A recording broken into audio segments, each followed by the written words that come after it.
तो चलो रूमर है समर स्लैम के अंदर तो आ गए, लेकिन समर स्लैम के बाद कब हमारे ट्राइबल चीफ अपीयर होंगे, तो फाइनली उस बात की एक ऑफिशियल अनाउंसमेंट हो चुकी है, डेट हो चुकी है कंफर्म कब हमारे ट्राइबल चीफ आएंगे स्मैकडाउन के अंदर, तो उसके बारे में बात करेंगे। तो हमें और भी कुछ अपडेट जानने के लिए मिलेंगी। So hello everybody and welcome back to new video. वैसे वीडियो मंडे नाइट रॉ से पहले आ रही है, लेकिन अगर तुम रॉ के बाद देख रहे हो तुम लोग ये वाला पार्ट स्किप कर सकते हो, तुम्हें टाइमलाइन में मिल जाएगा। बिकॉज इस वाली अपडेट के अंदर हम लोग मंडे नाइट रॉ का प्रीव्यू के बारे में बात करेंगे, जो कि कल का रॉ का एडिशन होगा। ये समर स्लैम के बाद पहला WWE का शो होगा, तो ऑफकोर्स एक्सपेक्टेशंस हाई हैं कि WWE कुछ ना कुछ यहाँ पर शो पर बड़ा करने वाली है। बाय द वे जो प्रीव्यू है वो आया है सामने, और रेसोलोपियस नाम के जो एक ट्विटर अकाउंट है उसने सभी चीज़ों को समराइज किया है कि कल तुम्हें मंडे नाइट रॉ में क्या क्या देखने के लिए मिलेगा। स्क्रीनशॉट तुम लोग देख पा रहे हो। Wired sick versus Chad Gable and creed brothers का मैच होगा और ये ऑफिशियल डेब्यू होगा वायर्ड सिक का इन रिंग कॉम्पिटिशन के अंदर। हमारे न्यू वर्ल्ड हेवीवेट चैंपियन यानी कि गंथर अपीयर होंगे अपनी चैंपियनशिप के साथ में, तो देखना होगा वो क्या कहते हैं। डकोटा काय वर्सेस सोनिया डेविल का एक सिंगल्स मैच होगा। सीएम पंक अपीयर होंगे जब वो हार चुके हैं समर स्लैम के अंदर। ड्रू मैकिंटायर अपीयर होंगे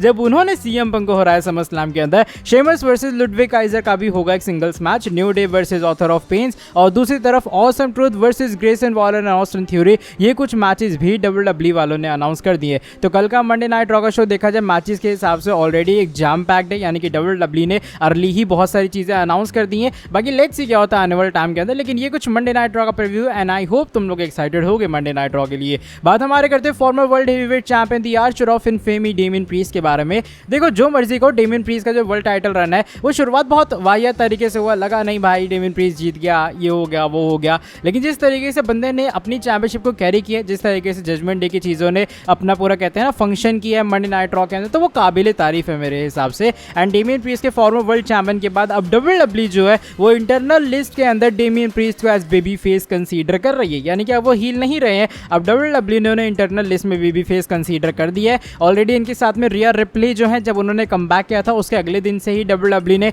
उन्हें अपनी इंटरनल लिस्ट में बेबी फेस शेड्यूल कर दिया था। अब इंटरनल लिस्ट का मतलब ये कि भाई जो WWE के अंदर की लिस्ट होती है ना, कौन बेबी फेस है कौन हील है, मान लो जो कह सकता हूँ मैं एक छोटी सी लैंग्वेज के अंदर कि जो क्रिएटिव टीम वालों के पास लिस्ट होती है कि भाई इस बंदे की जो स्टोरी है वो हमें एज बेबी फेस लिखनी है और इस बंदे की स्टोरी एज अ हील लिखनी है, तो उस वाली स्टोरी लाइन के अंदर अभी फिलहाल डेमियन प्रीस्ट जो है पूरी तरीके से बेबी फेस बन चुके हैं। और मेरे हिसाब से आने वाले टाइम में जो स्टोरी है वो डेमियन प्रीस्ट फिन बैलर के बीच में जाएगी। ऑफकोर्स जजमेंट डे पूरी तरीके से एंड आई गेस हो चुकी है, बाकी मंडे नाइट रॉ और डिटेल हमें देगा कि क्या होगा जजमेंट डे का। लेकिन अब डेमियन प्रीस्ट और रिया रिप्ले दोनों के दोनों बेबी फेस है, जिन दोनों को धोखा मिला समर स्लैम के अंदर। अब बात अगली जो स्टोरी है वो हमारे फॉर्मर यूनाइटेड स्टेट्स चैंपियन यानी कि लोगन पॉल के बारे में जुड़ी है। लोगन पॉल चलो जैसे तैसे भी सही अपने यूनाइटेड स्टेट्स चैंपियनशिप को कैरी कर रहे थे दोनों से, लेकिन फाइनली वो चैंपियनशिप हारते हैं और LA नाइट हमारे न्यू चैंपियन बनते हैं। हर बार की तरह लोगन पॉल फैंस को डिसअपॉइंट नहीं करते अपनी इन रिंग परफॉर्मेंस के साथ में, और हमने देखा उन्होंने काफ़ी अच्छे अच्छे मूव्स जो हैं वो डिलीवर भी किए थे समर स्लैम के अंदर। लेकिन रिसेंटली एक अपडेट है ये सामने बताया जा रहा है, ऐसा बिलीव है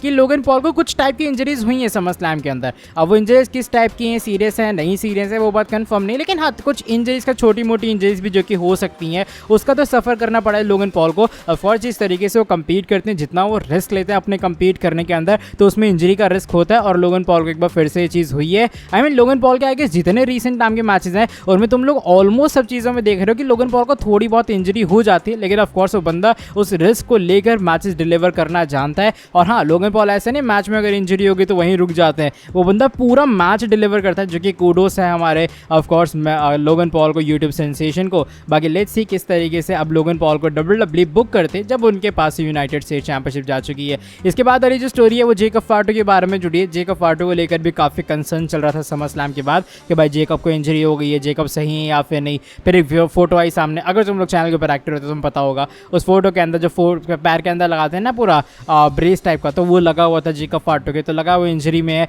लेकिन रिसेंटली इसको लेकर एक अपडेट आई है सामने फाइटफुल सेलेक्ट की तरफ से। फाइटफुल ने बात कंफर्म की है WWE के बैक स्टेज के ऊपर ही बिलीव है जेकब फाटो ओके हैं और उन्हें कोई इंजरी वगैरह का सफर करना नहीं पड़ा, यानी कि अगर इन शॉर्ट वो जाते भी हैं WWE से गायब होते तो वो हार्डली 1-2 हफ्ते के लिए होगा। WWE के हिसाब से ऐसे कोई सीरियस इंजरी नहीं हुई कि जेकब फाटो को उन्हें गायब करना पड़ जाए ब्लड लाइन स्टोरी लाइन से, क्योंकि जिस तरीके से लग रहा था जेकब चल नहीं पा रहे थे, तो भाई और ऊपर से अनाउंसर्स टेबल पे उनका घुटना क्रैश हुआ था, तो इंजरी सीरियस भी हो सकती थी। लेकिन थैंक गॉड WWE के बैक स्टेज के ऊपर यही बिलीव है कि जेकब फाटो पूरे तरीके से ओके हैं, एंड शायद जेकब तुम्हें WWE टेलीविजन के ऊपर इवन आने वाले स्मैकडाउन के शो में भी दिखाई देंगे। लेकिन हाँ इस इंजरी का सेल जो है वो WWE कुछ हफ्तों तक तो आई गेस कंटिन्यू करेगी टेलीविजन पे, बट अच्छी न्यूज़ ये है कि उन्हें रियल लाइफ के अंदर कोई ऐसा सीरियस सॉर्ट ऑफ इंजरी नहीं हुई है। अब बात करते हैं आज की हमारी सेकंड लास्ट स्टोरी के बारे में, जो कि इस बार अमेरिकन नाइटमेयर कोडी रोड्स के बारे में जुड़ी है, जो कि हमारे अनडिस्प्यूटेड चैंपियन भी हैं। कोडी रोड्स ने शो के मेन इवेंट में कम्पीट किया, समर स्लैम के अंदर अपनी चैंपियनशिप को किया रिटेन। वो अलग बात है कि रोमन रेंस के बीच में एक बहुत बड़ा असिस्टेंस था,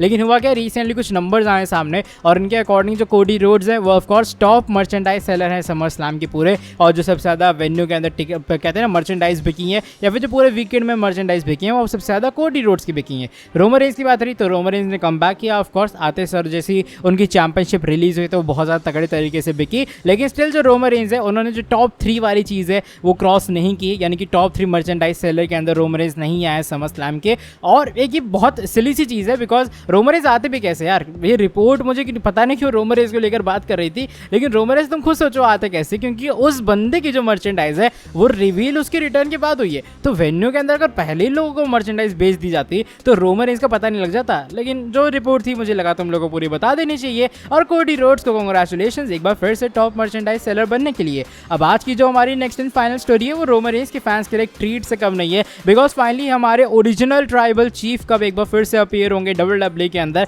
ये बात पूरी तरीके से ऑफिशियली अनाउंस हो चुकी है। यहाँ रिसेंटली बात WWE वालों ने खुद कंफर्म की है कि जो रोमन रेंस है वो तुम्हें आने वाले स्मैकडाउन के शो में अपीयर होते हुए नजर आएंगे, और रोमन रेंस आने वाले स्मैकडाउन के ऑफिशियल जो बैनर है जो पोस्टर है उसमें भी शामिल है। स्क्रीनशॉट तुम लोग देख पा रहे हो, फ्राइडे August 9 वो जगह होगी, इंडिया के अंदर 10 अगस्त जगह होने वाली है टस्ला ओके, और यहाँ पर जो हमारे रोमन रेंस है वो अपीयर होंगे। फाइनली उन्हें ऑफिशियली में एडवर्टाइज भी किया जा रहा है, तो बस कुछ दिनों की बात है। I guess Monday Night Raw के अंदर इससे बात कंफर्म होते वो अपीयर नहीं होंगे। हमारे ट्राइबल चीफ की जो अगली अपीयरेंस है वो स्मैकडाउन के अंदर होगी। इसके अलावा एक और अपडेट आई है सामने PW इनसाइडर की तरफ से, एंड PW इनसाइडर ने भी बात कंफर्म की कि जो रोमन रेंस है उन्हें भी इंटरनल लिस्ट के अंदर एज बेबी फेस किया गया है। लिस्ट यानी कि जिस तरीके से डेमियन प्रीस्ट पहले हील थे अब उन्हें बेबी फेस की तरह लिस्ट किया जा रहा है, same goes with Roman Reigns. Roman Reigns भी अब WWE की इंटरनल लिस्ट के अंदर पूरे तरीके से एक बेबी फेस सुपरस्टार बन चुके हैं, और जो कि तुम्हें स्क्रीन पे देखने के लिए मिलेगा अभी आने वाले कुछ हफ्तों के अंदर कि किस तरीके से वो सोलो के साथ में फ्यूड करते हैं।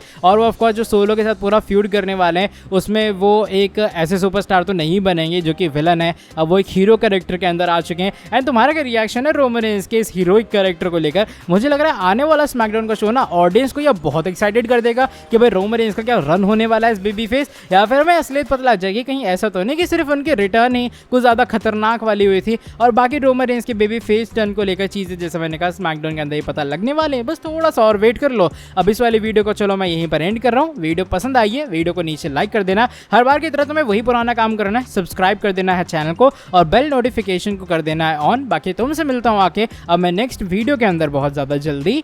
Till then bye bye, take care.